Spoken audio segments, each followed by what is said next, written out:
I died choking on a slice of my own daughter's birthday cake, my lungs burning as the room spun into a blur of horrified faces. My family, the ones who'd poisoned me for the inheritance I'd foolishly trusted them with.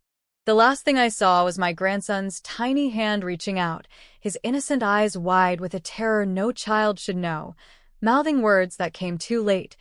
"Leave now, Grandma." But death isn't the end when you've got unfinished business. It spits you back out, raw and raging, into the body of the woman you were 20 years ago, armed with every dirty secret that led to your grave. That was me, Claire Hargrove, 68 years old in my final moments, a widow who'd built a small real estate empire from nothing in the sun-baked sprawl of suburban Phoenix, Arizona. I'd clawed my way up from a trailer park in Tucson, marrying young to a man who drank more than he provided, only to bury him after a drunk driving crash that left me with 2 kids, a mountain of debt, and a fire in my gut that said I wouldn't go down easy. By the time I hit my 40s, I'd flipped my first fixer-upper into a tidy profit, then another, until Hargrove Homes was a name whispered in boardrooms from Scottsdale to Sedona.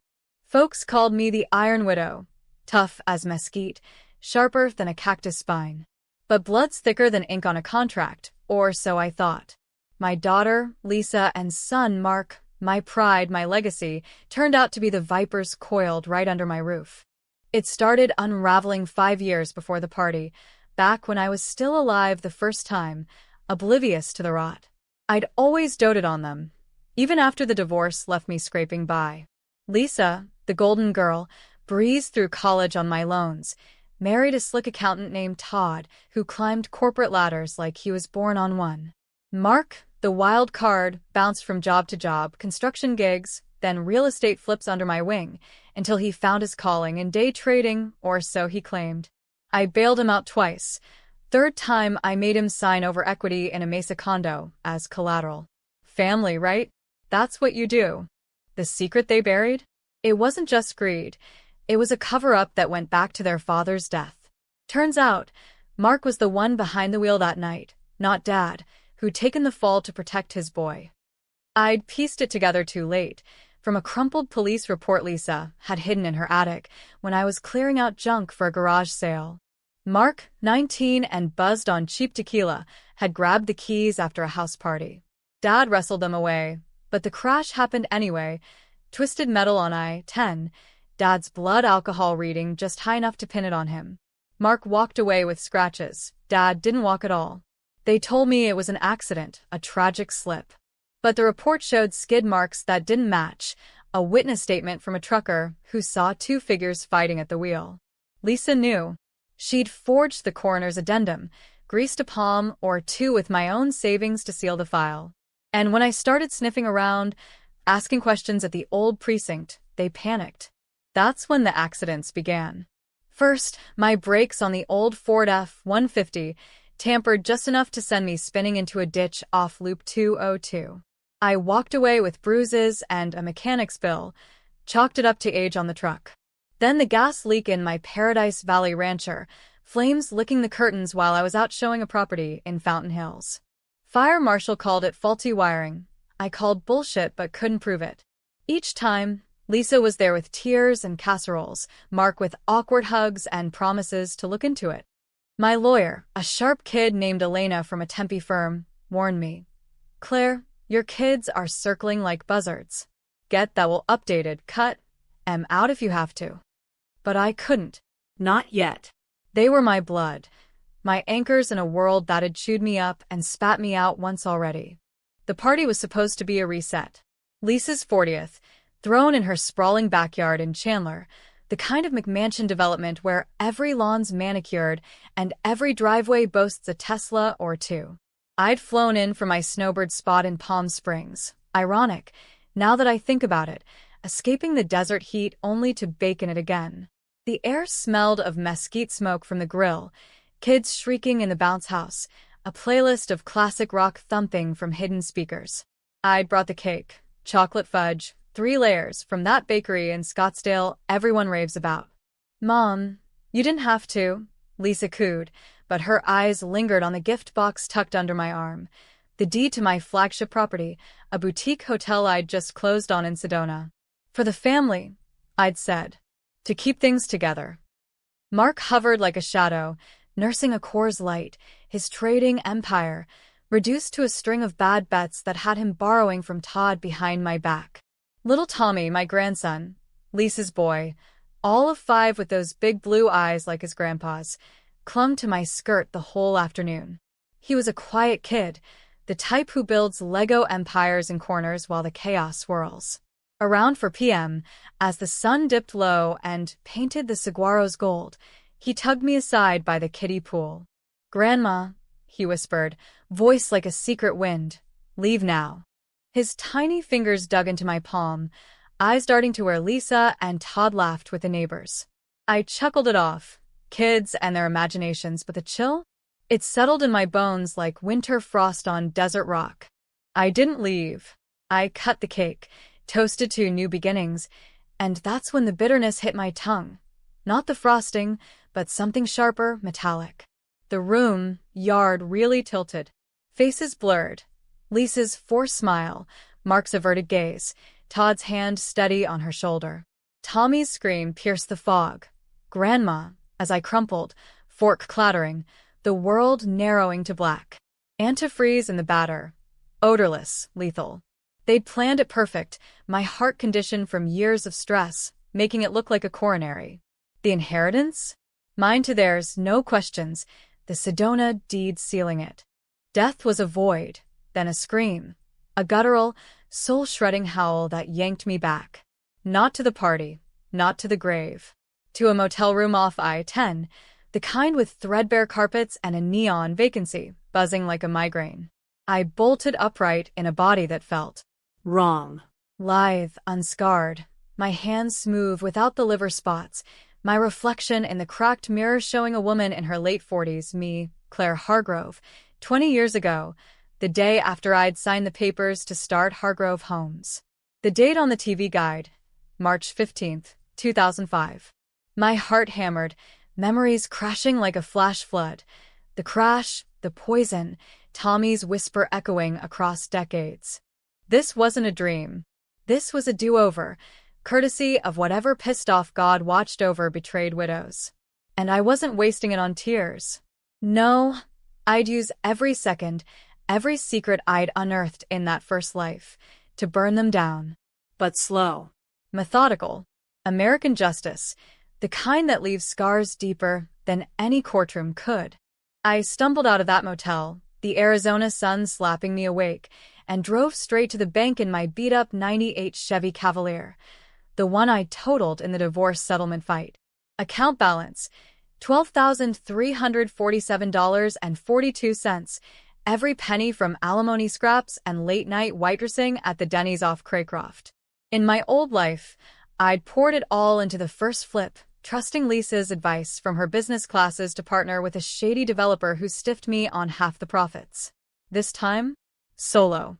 I cashed out, bought a foreclosed rancher in South Tempe for a steal, $189,000, cash, no contingencies. The realtor, a gum-chewing kid named Ricky, blinked at me like I'd grown horns. "Lady, you sure? This place is a gut job." "Son," I said, channeling the iron widow I'd become. "Guts are my specialty." I worked dawn to dusk, hauling sheetrock in cutoffs and work boots. Blisters be damned. No kids to bail out yet. They were still in high school. Lisa the prom queen bee, Mark the quarterback with a chip on his shoulder. But I watched. God, did I watch. By summer's end, the house gleamed, open-plan kitchen, vaulted ceilings, a backyard oasis with a koi pond that cost me 2 weeks' sleep. Sold for $285,000, netting enough to roll into the next. Elena? I found her sooner, a fresh JD from ASU, hustling pro bono at a legal aid clinic. "You're gonna need ironclad prenups and trusts," I told her over black coffee at a diner on Mill Avenue. "And dig into my ex's accident." Quietly. She raised an eyebrow but took the retainer. 6 months later, she slid a manila folder across the booth. The witness statement, and signed but damning, from that trucker who'd retired to Yuma. Mark had been driving. Lisa had paid him off with $5,000 for my checking, back when I thought it was for her prom dress. Rage boiled, but I banked it. Revenge isn't a sprint, it's a marathon in 100-degree heat. I built the empire faster, sharper. No partners, no family loans. Hargrove Homes went from flips to developments, snagging lots in the booming Gilbert suburbs before the crash of '08 could touch me. I saw it coming, that housing bubble, from whispers in REIA meetings and Elena's contacts at the Federal. While others panicked, I shorted, legally through options Elena vetted, turning a tidy $2 million profit when the market tanked. Folks called it luck. I called it knowing the wolves at my door. Lisa graduated, landed that internship at Deloitte, met Todd at a mixer in Phoenix. I threw her a party, small, backyard barbecue, no cake. "Mom, you're different," she said, sipping Chardonnay, her eyes narrowing over the rim. "Colder." I smiled, handed her a check for $10,000, "For your future," and filed it away, first thread in the noose. Mark? He washed out of community college, showed up at my office in a wife beater, reeking of Axe body spray. "Mom, loan me $5,000? Got a tip on this stock." I leaned back in my leather chair, the one with the brass studs, and studied him, the same cocky grin that hid the boy who'd killed his father. "Earn it," I said. "Come work the sites. Learn the ropes." He did, grudgingly, his hands blistered by summer's end. But I caught him skimming, petty cash from supply runs, funneled to online poker. Confronted, he cried, swore it was a one-off. I demoted him to grunt work, planted Elena's guy in accounting to shadow. By 2010, he'd borrowed $50,000, wiring it to offshore accounts. Evidence piled like dry tinder. The years blurred. Expansions into Flagstaff vacation rentals, a commercial strip in Mesa that housed a Whole Foods and a craft brewery. I dated sparingly. A retired cop from Scottsdale who taught me to shoot straight, a venture capitalist who bored me with TED Talks. No remarriage. Trust was a luxury I couldn't afford. Tommy? He wasn't born yet, but in dreams or memories. He'd tug my sleeve, whisper warnings.